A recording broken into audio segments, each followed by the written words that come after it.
In Central Park, for example, 3.15 inches in 1 hour.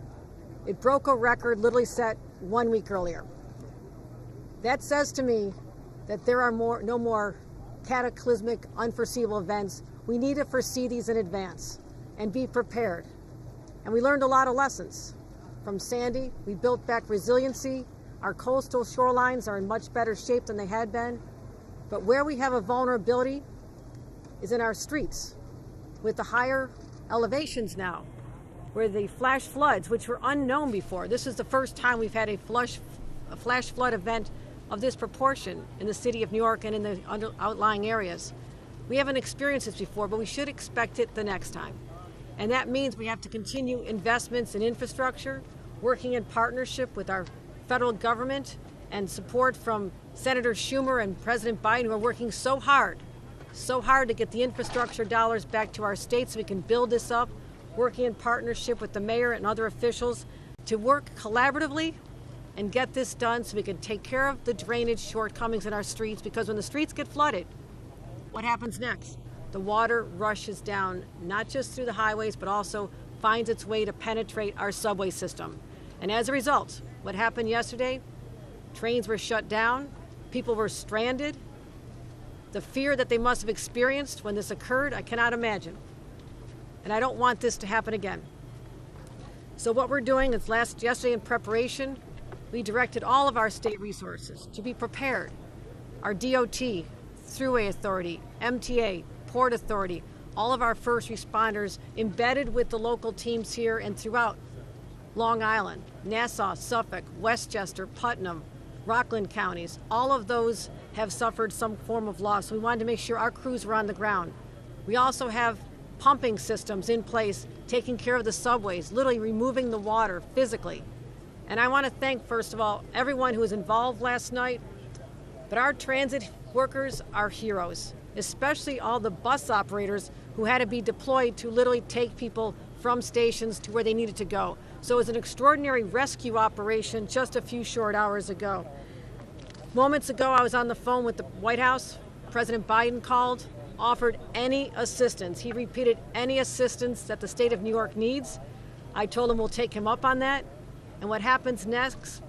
We'll be doing on-the-ground assessments of the damage with the FEMA teams, our local partners, and making sure we get a true accounting of the loss. But he promised that he'll guarantee, he said, I'll guarantee to you, I will approve any declaration you need, emergency declaration, so we can get the money flowing to New York, to our municipalities, to our cities, to our citizens, the businesses affected, and certainly to the homeowners. And also with respect to the homeowners who've experienced the flooding in their own basements, I've directed the Department of Financial Services to be in contact immediately with our insurance providers so they get people on the ground. Show up in these neighborhoods, get your claims adjusters, let them start filing to get reimbursed for the damages. We have mobile units on the ground to this end as well. So right now we still have a limited services on the subway. I'll be heading out to Long Island to see some damage that occurred out there shortly, but the Metro North, LAIR, and the subway systems are not fully functioning at this time. But I want people to stay engaged, following the information, and to make sure that they stay safe. I want to conclude by saying, once again, New Yorkers show what they're made out of. The collaboration that was going on, the constant communication between our teams is something that perhaps you don't see in the public, but it's real, it makes a difference, and it helps save lives. And literally, I want to thank our partners at the state level as well. State police and our rescue teams had to rescue over 100 people in Westchester and Rockland County alone. So this is the scenario as we speak today, but I'll be giving continuing reports. What I wanted to do first was assess where we are today, but my next question is, where are we going next? How do we prevent this from happening? How do we get money and resources to the places we can build up the resiliency in streets? Before we worried about the coastal areas, now it's about what's happening in the streets, the drainage systems that need to be enhanced, and all the resiliency we can embed because of climate change. Unfortunately, this is something we're going to have to deal with great regularity, and we want to assure all New Yorkers that we're prepared for this, and we'll do everything we can in our power to protect human life and property. Thank you very much. With that, I'd like to introduce Senator Schumer, who's been very engaged in this. We spoke this morning already, and I want to thank him for his partnership. Senator, yeah, sorry. Okay.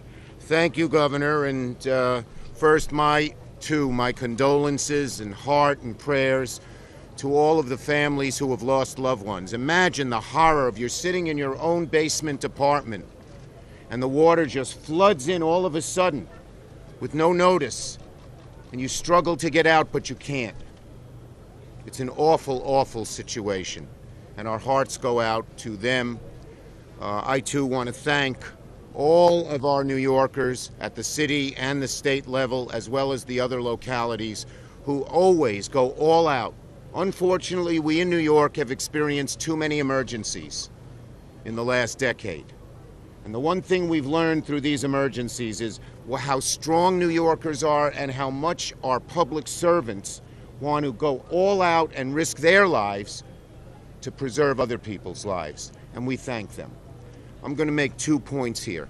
Number one, we will do everything we can to get all of the federal aid that's needed. We did this after Sandy. We've done it after many other storms upstate. The governor knows when we worked together on these storms upstate. And I spoke this morning to FEMA Administrator Deanne Criswell. The good news here is, you know what her job was before she was FEMA Administrator. Amen. She was the city's OEM commissioner. So she knows New York well. We will fight and make New York declared a disaster area. Spoken to the White House as well. And that will mean money for homeowners and individuals, money for small businesses that may have been lost, and money to our city, state, and other local governments for the amount of money that they've had to lay out to deal with this crisis. And I will make sure, as I have in the past, that no stone is left unturned, and all of the federal largesse. In the federal government, we know when a disaster hits one area, the whole country comes together and helps.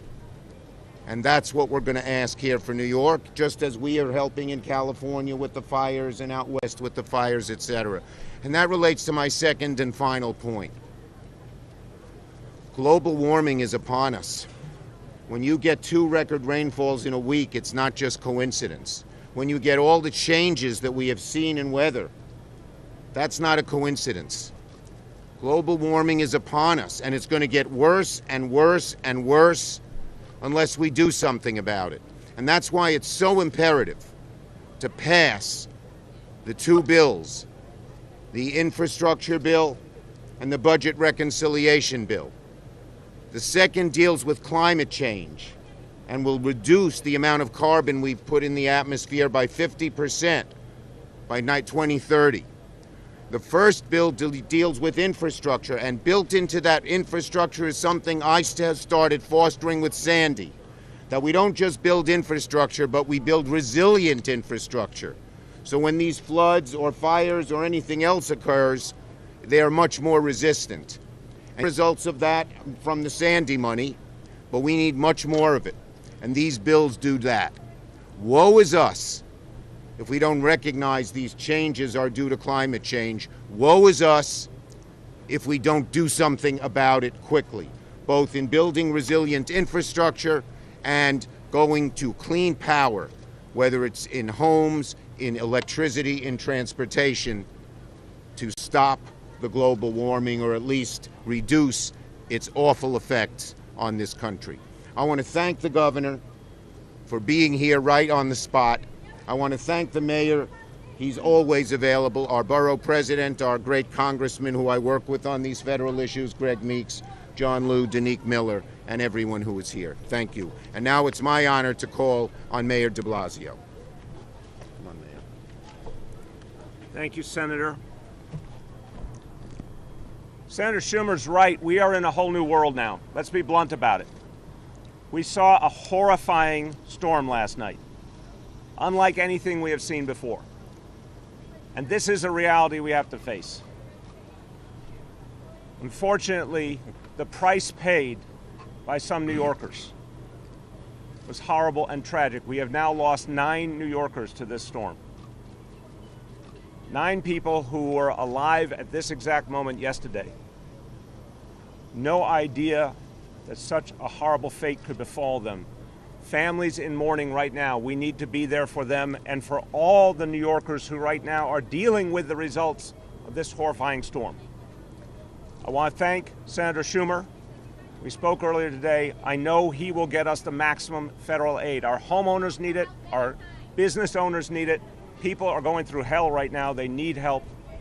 I thank President Biden and Senator Schumer for being willing immediately to help.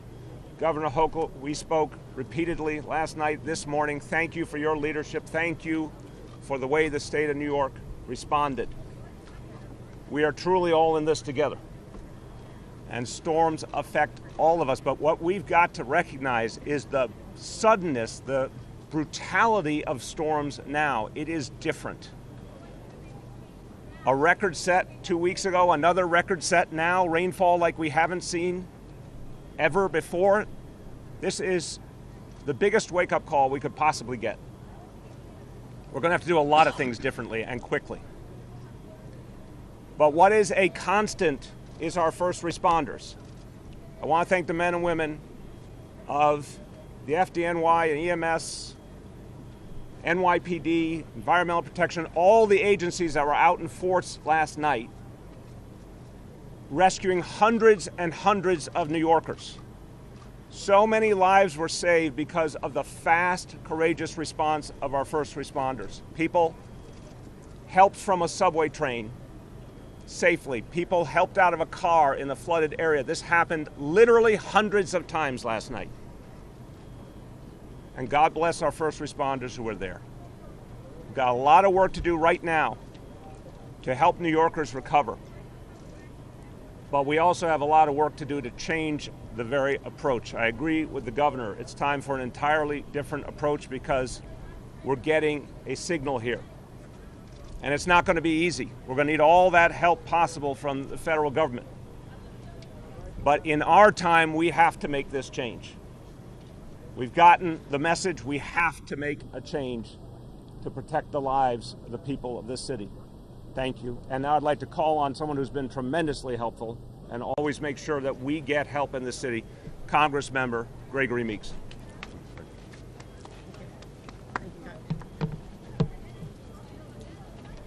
First, let me give my condolences to the family members, to the friends, the relatives, the neighbors on this block who have to be devastated.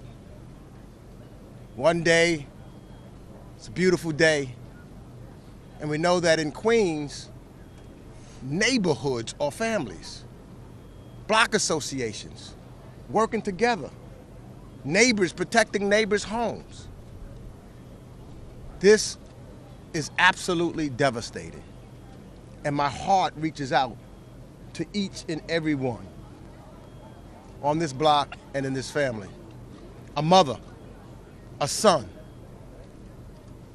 gone from us because of climate change and these record storms. Storms that were once in 500 years, I'm told. Now that we've got to look at them to be storms that come in a regular manner, more intense as indicated.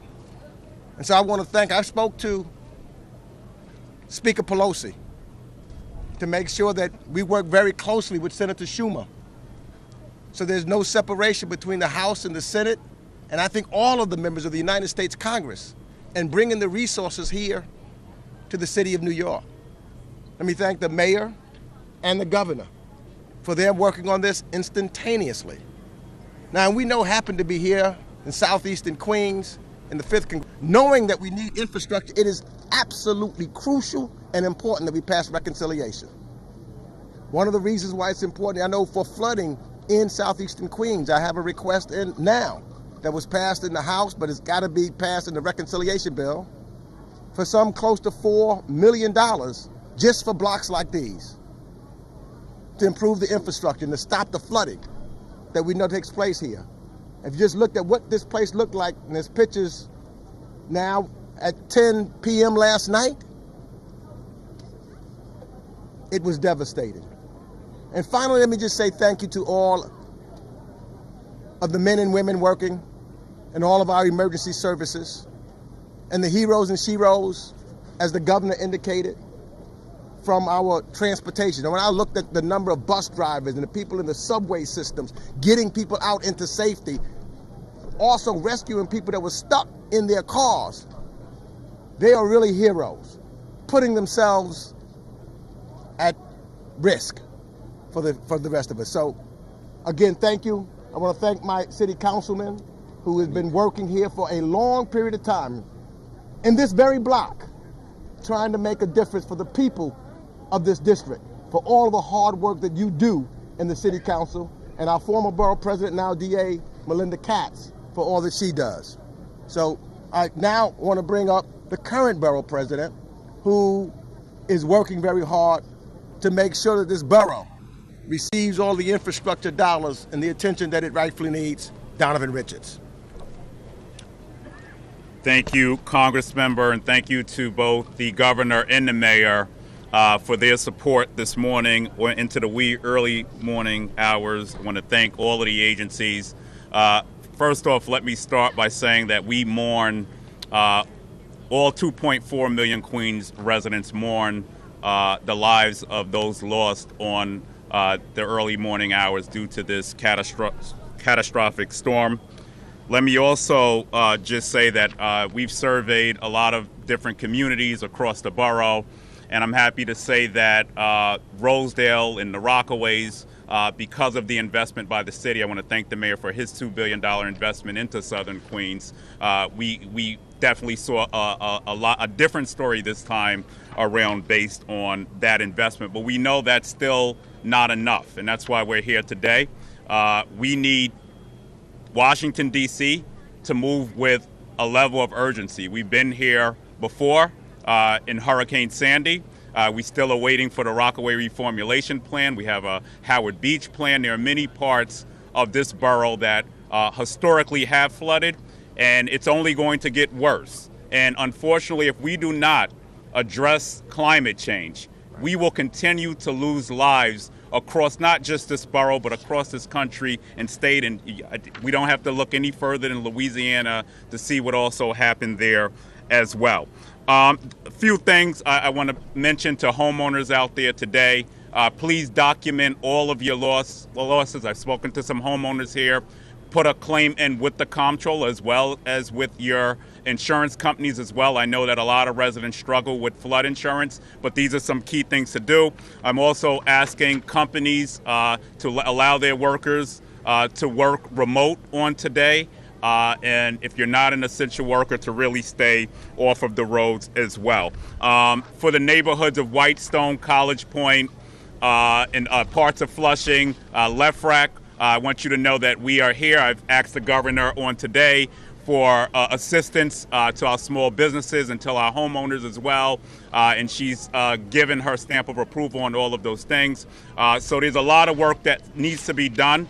We are not out of the woods. Queens needs to see much more infrastructure investment. We cannot wait until tomorrow. We need it today. These lives could have been saved if we had investment that we sorely needed a long time ago. With that being said, it brings me great honor to bring up my colleague, someone who worked with me from my time being the Environmental Protection Chairman in the Council, him being Civil Service and Labor, someone who worked to secure $2 billion for South Queens, Danique Miller. Thank you. Danique Miller. Didn't know that. Good morning. First of all, my condolences to the Ramsrick family. And I want to thank the governor, the mayor, Senator Schumer, Congressmember, Borough President, and this is collaboration of folks of government that have come together to address this issue. And they have done so very well, articulated the issues of climate change and infrastructure, or the lack thereof. But all politics of local. And I think the congressman has mentioned that I have spent the better part of 10 years on this street here.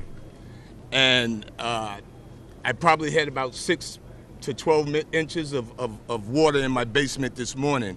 But I always say that you feel like the man with no shoes until you come over here on 183rd Street, and then you see the man with no feet, right? Where I bet you this is my mother. every time you get to a mic. Tell your mom you're okay. Let me talk to your Better mom. pick that up. All right. Mom, your son's doing okay. He's doing a press conference. That's your little boy in good hands. Oh my God. He's looking good. He's safe. Better make sure it's his mother. Oh, she got it. You know, it's my mother, right? So,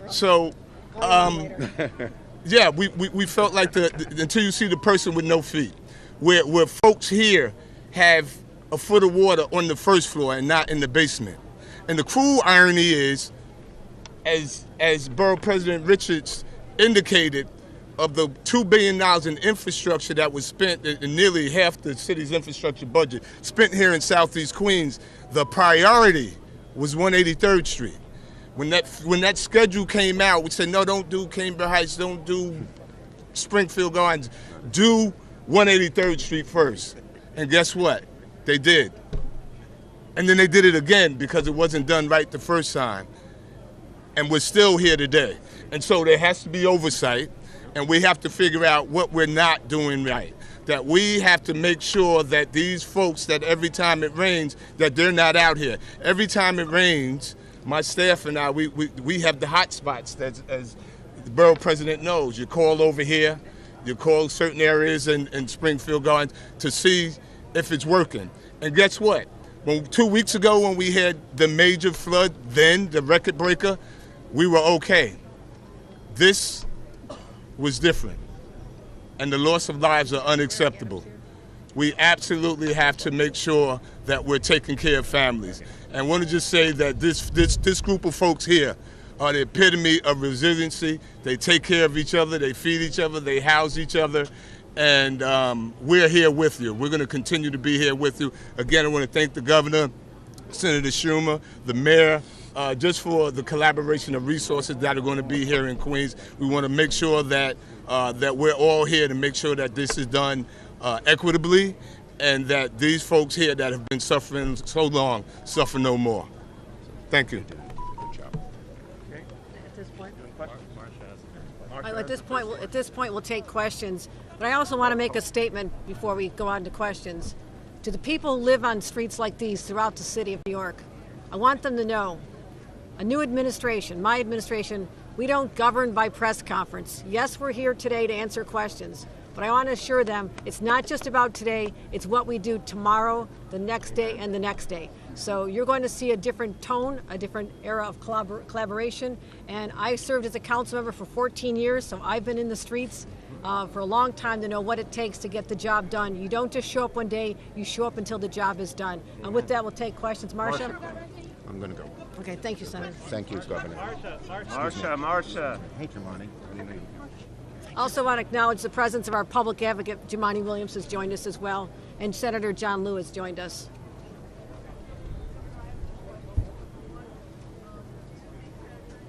Can't hear.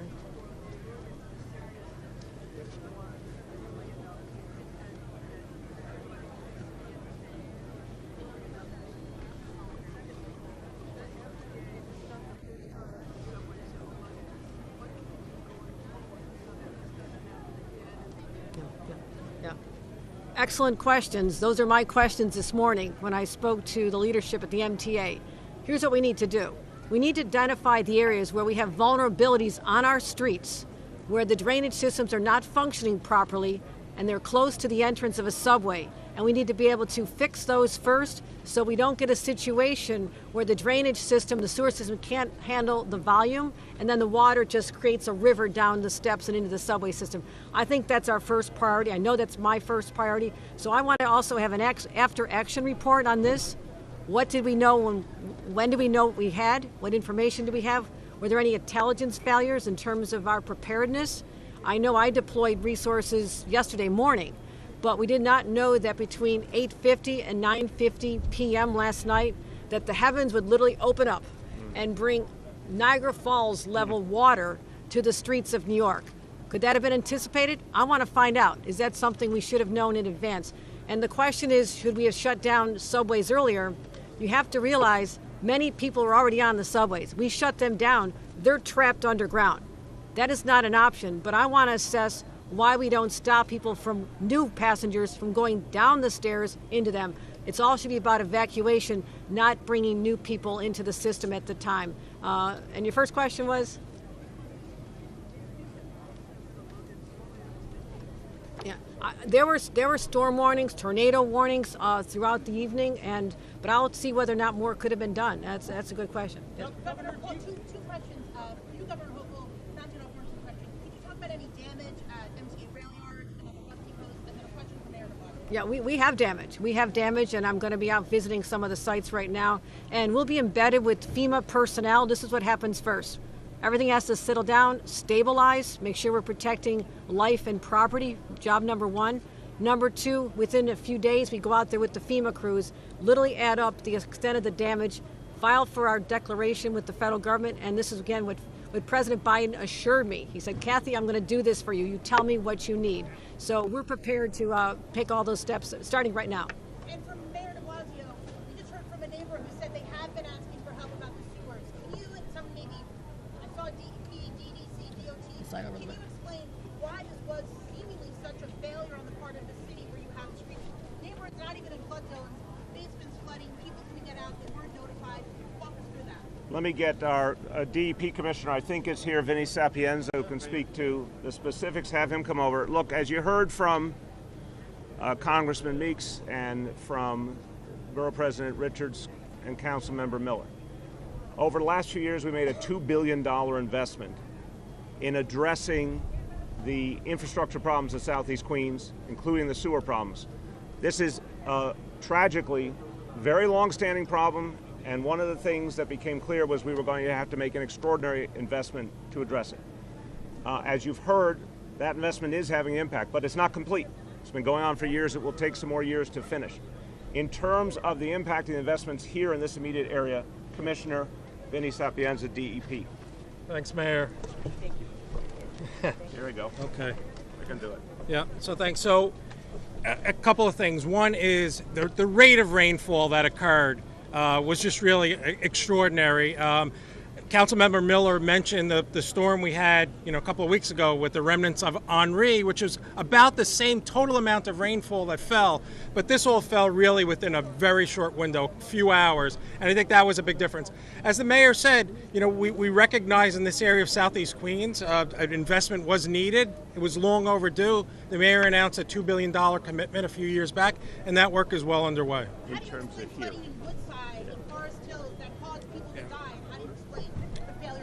Yeah, so we're going to do that full hydraulic assessment, but rainfall rates were really extraordinary and far exceeded the capacity of the system. Anything over 2 inches an hour, we're going to have trouble with. Last question, sorry, to Gloria. Last question to Gloria. Gloria. If I could just follow up on Katie's question, because you are all talking, and Governor, for you, but for all of you as well, you're talking about how this is a warning call and a warning, but the fact is we've been having these events, and people here are talking about how this happens all the time. We've had 2 hurricanes in the last couple of days, and you're talking about the need for investment. What do you say to people who are here right now, aren't sure if the next time it rains a lot, that they're going to be in the same position that they were last night, and that their lives are in danger? I have been to so many catastrophic flooding events, from Lake Ontario to Long Island to now to the city. So no, this is not unusual anymore. Anyone who says it's once in a century, once in 500 years, I'm not buying it. This has to be considered the normal course of business. So we need to take steps to prepare. We should have evacuation plans that every single homeowner knows about. What you do when the waters start rising. Is our communication system adequate to let people know in homes and on subways that this is dangerous?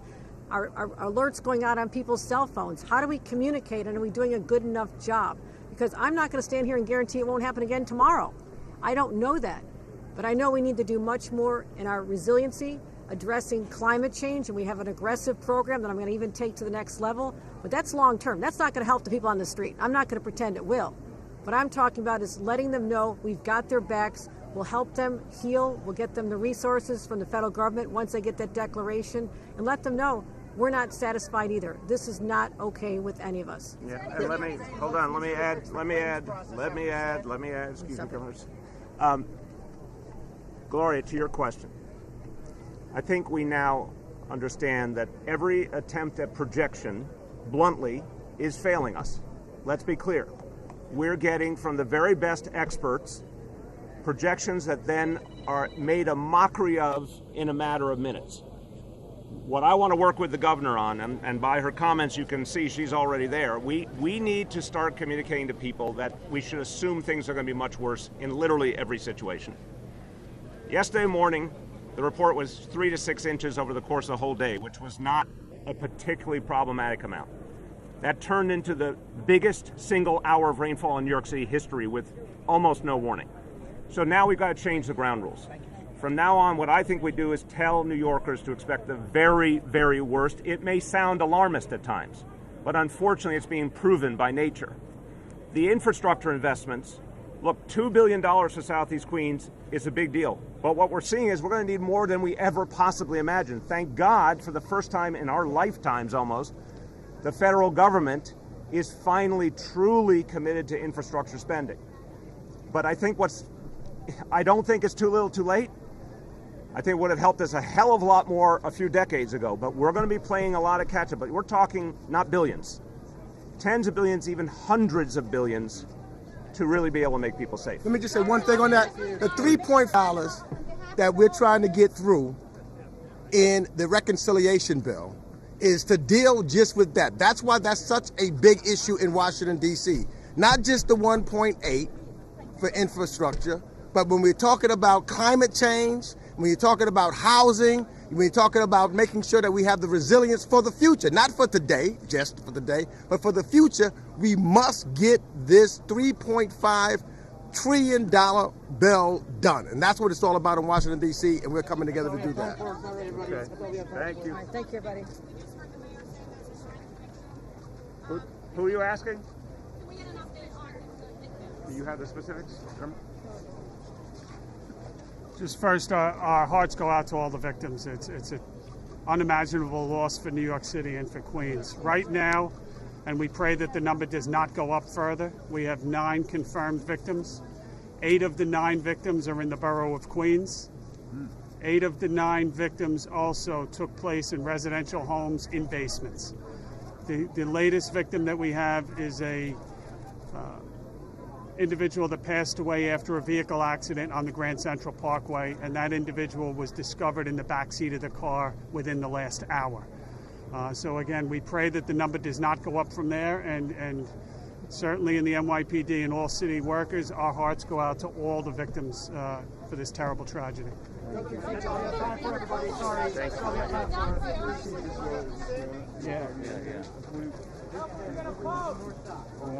Hey, how you doing, brother? Good to meet you.